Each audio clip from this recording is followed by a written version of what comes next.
Hi, I'm Rand Lindsley, co-founder of Trail Designs, and today we're here to show you the fuel bottle kit and 1210 alcohol stove that come with most of the Caldera cone and Ti-Tri and Sidewinder systems that we sell here at Trail Designs. This is how the fuel bottle kit and the 1210 stove come packaged. Inside the fuel bottle kit, you get a instruction pamphlet, the 1 ounce measuring cup,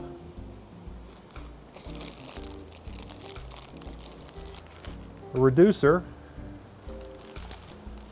the fuel bottle itself, and a lid with an O-ring seal in it. As to the 1210 stove, after you get through our rather onerous warnings and death and destruction discussion on the outside,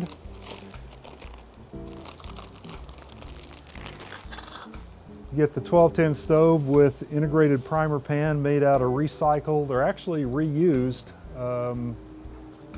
drink containers. Before we fire up the alcohol stove, let me first show you how to fill up the fuel bottle.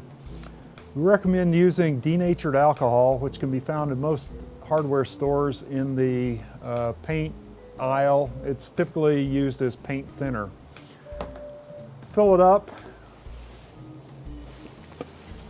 You probably will want to use a funnel, but if you don't, be sure to be really careful in pouring it, because it can catch fire if you are about ready to light things and set the forest on fire. After filling up your bottle, next thing you want to do is take your reducer and stick it into the top of the bottle and push it down firmly. After putting your reducer in, take your cap with O-ring seal, and you should be good to go there. In general, you're going to want to pack this in a Ziploc bag, because as you start to hike up and down in altitude, the air inside your fuel bottle will want to expand and contract, and if your bottle's upside down, it'll want to pump. The air while it's expanding and contracting will want to essentially try to pump the alcohol out past the seals. So it's always safe just to use a Ziploc bag to pack your fuel bottle in. Once you have your fuel bottle filled,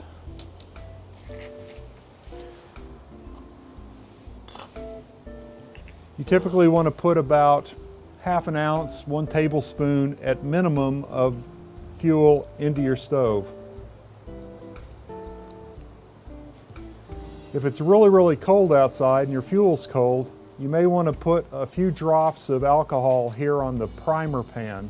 The primer pan, when you light the alcohol here, will actually heat up the stove and the alcohol inside, making it volatilize and making it easier for the fuel inside to light.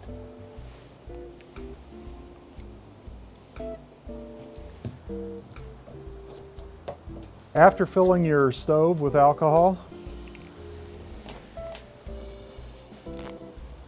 I like a nice long extended lighter.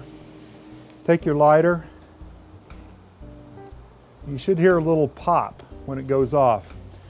Now in daylight, you won't be able to see the flame coming off of the alcohol stove, so to test it, take your hand up really high, a foot or two, and come down slowly to see if it's lit. You get down here, you know it hadn't lit, so you need to try again.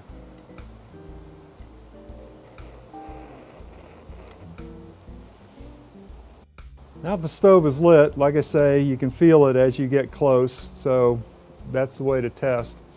One thing to note about the 1210 stove, it's a little different than some of the stoves you may be familiar with, in that the flame, and again it's hard to see in daylight, is coming out of this center hole.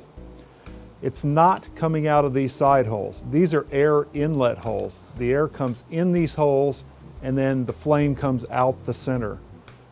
Flames do not come out the side holes here.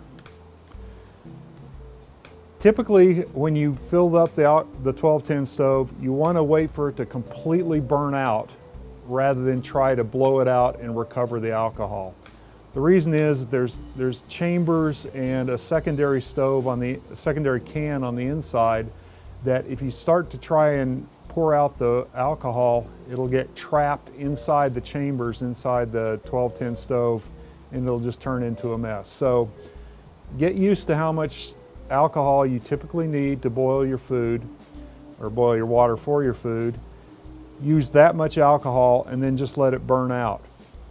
Once it burns out, you'll know it's done if it's cool to the touch. Again, start at the top, come down and see if it's going. Wait a while for it to cool down before packing it up.